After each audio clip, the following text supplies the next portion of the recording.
네, 지난 시간에 이어서 이제 스프링 부트 어드민에 대해서 알아보겠습니다. 지금 이 자료는 제가 이 영상 소개 페이지에다가 적어 놓을 테니까 링크를 이 부분 참고하시면 되겠고요. 자, 이제 스프링 부트 어드민을 이용해서 액추에이터 정보들을 쉽게 UR을 통해서 이제 제어를 할 수 있고 모니터링하고 제어할 수 있게 해줍니다. 얘는 서버 모듈과 클라이언트 모듈이 이렇게 두 가지로 구성되어 있습니다. 왜냐하면 이제 서버 모듈이 이제 실제 UI를 제공해 주는 것이고요. 클라이언트는 실제 워커라고 말해야 되나요? 그러니까 그 저희가 모니터링 하고 싶은 실제 서버들이 실제 서버들에다가는 클라이언트 모듈을 설치해 줘야 되고요. 스프링 부트 어드민에 클라이언트 모듈을 설치해 줘야 되고, 그 다음에 전체적으로 그냥 모니터링만 해주는 것들은 스프링 부트에다가 이 서버 모듈을 따로 설치해 줘야 됩니다.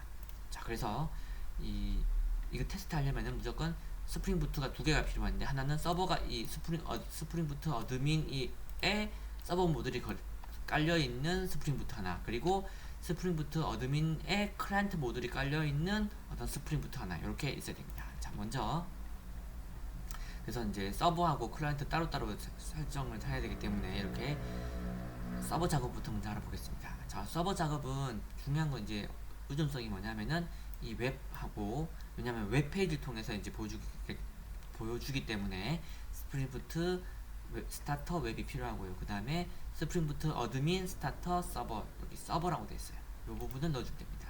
자, 그래서 저는 이 부분들을 복사해서 의존성을 넣도록 하겠습니다.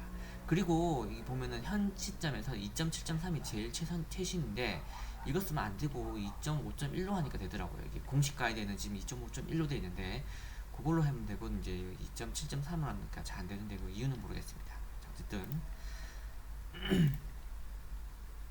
자, 이제 스프링 부트 빈 프로젝트에다가 여기 의존성을 넣어주고요. 지금 이렇게 스프링 부트 어드민 스타터 서버, 그리고 스프링 부트 웹 쪽 해서 넣어줍니다. 자, 그리고 또 할 것은 할 게 별로 없어요. 여기 enable admin server 라고 하는 것을 넣어주면 됩니다. 어디다가? 메인에다가. 자, 그래서 넣어주겠습니다. 자, 여기다가 이렇게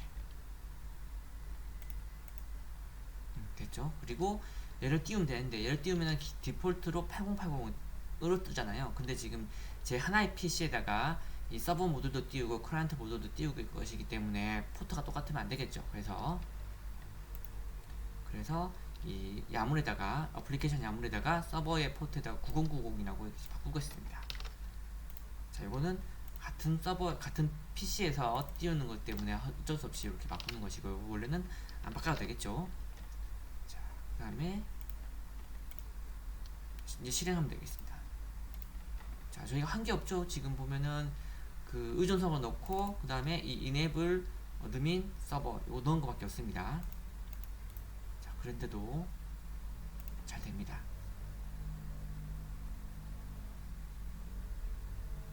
자, 이렇게 하면은 9090으로 해서 이제 열리겠죠.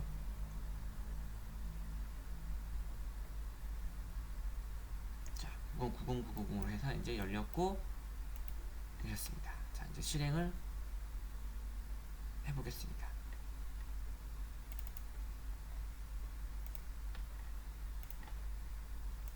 자, 9090 엔터를 치면은 자, 자동으로 이 슬러시 된 것이 이제 슬러시 어플리케이션즈로 이렇게 리다이렉트 됩니다. 자, 그리고 지금 현재는 서버만 띄었기 때문에 이제 모니터링 할 클라이언트들이 없죠. 그렇기 때문에 지금 0에 0 이렇게 해서 뭐 볼 게 없습니다. 지금 아무것도 없다 이렇게 나오고 있지만은, 자, 요거를 클라이언트도 띄우면은 이제 여기에 이제 숫자 1, 2, 3 이렇게 뜨겠죠. 자, 더 알아보겠습니다. 자, 서버는 끝입니다. 이게. 자, 그리고 클라이언트에서 할 일은 스프링 부트 어드민 스타터 클라이언트, 요 클라이언트 모드를 의존성을 넣어주면 되겠습니다.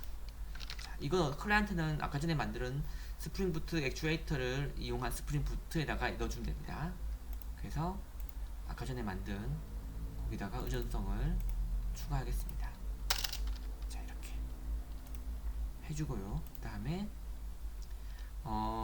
클라이언트, 그러니까 스프링 부트 어드민용 서버와 클라이언트가 있는데 얘들이 서로를 이렇게 알 수가 없어요. 그러니까 등록을 해줘야 되겠죠. 서버 쪽에다가 모니터링 할 클라이언트 정보를 넣어두든지, 혹은 클라이언트 쪽에다가 서버 쪽에다가 서버에다가 서버를 등록하기 위해서 이제 서버 정보를 넣든지 인 건데, 여기서는 스프링 부트 어드민에서는 이제 그 클라이언트 쪽에다가 서버 정보를 넣어주면은 얘가 이제 서버 쪽에 붙어갖고선 나를 등록해 주세요라고 동작하게 되어 있습니다. 그래서 어플리케이션 야물에다가 스프링 부트 어드민 클라이언트 밑에 URL 쪽에다가 서버 쪽 URL을 적어주면 됩니다. 그래서 서버가 지금 9090으로 제가 띄워놨기 때문에 이렇게 되어 있는 것이고요. 여러분들이 뭐 8080, 8888 이렇게 있으면 8888을 해야 되겠죠. 그리고 다른 IP라면은 이 다른 IP를 넣어주게 되겠죠. 자, 이렇게 해서 이 정보들을 클라이언트 쪽에 그 어플리케이션 야물에다가 넣어줍니다. 자, 그리고 끝이네요.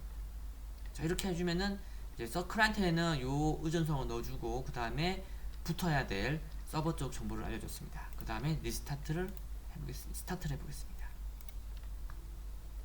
자, 이게 지금 클라이언트를 리스타트 하는 겁니다. 그러면은 클라이언트가 리스타트 되면서 요 정보를 읽어와서 이 9090 포트에다가 이제 나를 등록해 주세요 라고 알려줍니다. 요청을 보냅니다. 물론 보이지 않지만은, 보고 싶으면은 여러분들이 뭐 와이어샤크 등을 이용해서 패킷 캡처를 해주면은 실제로 HTTP 포스트 요청이 날아가는 것을 알 수가 있습니다. 자, 잘 떴고요. 이제 여기 어드민 들어가니까 지금 이제 자동으로 이렇게 아까 0이었는데 1로 바뀌었죠. 그리고 지금 보면은 스프링 부트 어플리케이션이고 얘의 도메인이 이렇게 되는 건데, 이거는 제 PC의 도메인이 이렇게 로컬 호스트 네임이 요거라서 이제 이렇게 나오는 것이고, 여러분들은 여러분 것이 나오겠죠. 어쨌든 이렇게 알 수가 있습니다. 그리고 대시보드 누르니까 이제 이렇게 한 개 인스턴스가 있다. 만약에 두세 개가 이제 등록이 됐다 치면은 여기 이렇게 하나, 둘, 세 개, 이렇게 세 개가 보입니다. 자, 그리고 이거를 눌러주면은 이렇게 스레드 정보, 그리고 메모리 정보, 힙 정보 이런 것들이 나오고요. 그 다음에 환경 변수도 이렇게 아까 제이슨으로 봤던 것들을 이렇게 보기 좋게 바꿔줍니다. UI로. 그리고 빈들, 등록되어 있는 빈들도 다 알 수가 있고요. 그 다음에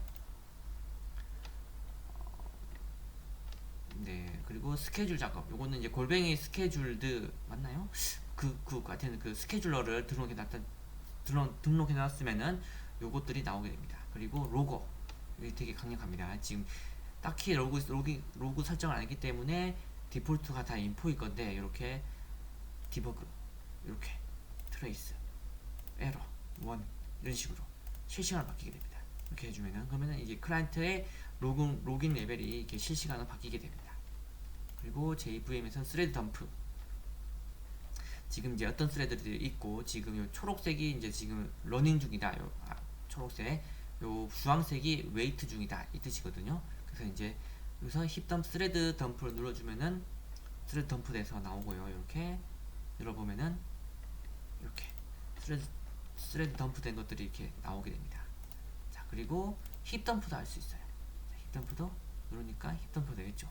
자, 이건 실제 운영 환경에서는 이제 이렇게 스레드 덤프나 힙덤프를 막 눌러버리면 안 되겠죠. 그래도 꼭 필요할 때만 눌러야 되겠습니다. 어쨌든 할 수가 있고요. 그 다음에 뭐 만약 캐시를 쓰고 있다 치면 또 이제 캐시 정보도 나오게 됩니다. 자, 이런 식으로 그 액추에이터에서 제이슨으로 내보내주고 있는 정보들을 다 이렇게 UI로 통해서 쉽게 확인할 수 있고, 제어도 이렇게 여기 스레드 덤프, 힙덤프 같은 제어도 할 수가 있습니다. 자, 다 됐나요? 그래서 이제 이렇게 보이게 되고, 눌러주면은 다 보인다. 이렇게 로깅 레벨도 실시간으로 변화할 수 있고, 스레드 덤프도 할 수 있다. 그런 것이고요. 이 동작 방식이 어떻게 되냐면은, 먼저 서버를 구성시키고, 그 다음에 클라이언트를 구성시키면은, 클라이언트에서 보면은 어플리케이션 야물에다가 서버의 URL을 적어놨죠. 그래서 그 클라이언트가 뜨면서 그 서버 URL로 요청을 보내요. HTTP 포스트를 보냅니다. 그러면 서버가 이제 이 클라이언트의 IP와 포트를 알겠죠. 그 다음에 이제 서버에서 주기적으로 이제, 혹은 서버에서 제가 이렇게 뭐 이렇게 누를 때마다 혹은 보고 싶은 거 할 때마다 주기적으로 클라이언트 서버에서 클라이언트로 다시 요청을 보냅니다. 그 액추에이터 그쪽으로 보내주고 그러면은 응답을 주니까 서버가 다시 UI가 다시 갱신되겠죠. 자, 그렇기 때문에 처음에는 클라이언트에서 서버로 요청을 보내고요. 그 다음부터는 서버에서 클라이언트로 다시 보냅니다. 즉, 그 커넥션이 클라이언트에서 서버로 한번 날아가고 그 다음에 또 다른 커넥션으로 서버에서 클라이언트 날아갑니다. 즉, 회사에서 만약에 작업을 한다 치면은 양방향으로 다 방화벽을 뚫어야 됩니다. 보통 방화벽이 막혀 있겠죠. 그러니까 이제 같은 망이면은 방화벽이 안 되겠지만은 서버 쪽 모듈이가 클라이언트 쪽 모듈이 다른 망에 있다 치면은 이제 서로 양쪽에 양방향에 대해서 다 이제 그 방화벽을 뚫어야 되는 것을 알아야 되겠습니다. 자, 이렇게 해서 되게 유용하고 좋은 방법들을 이렇게 스프링 부트 액추에이터와 스프링 부트 어드민을 통해서 알아봤는데, 이런 강력한 기능들을 보안 없이 한다면 아주 위험하겠죠. 아까 봤다시피 막 스레드 덤프 이런 것들도 그냥 해버리기 때문에.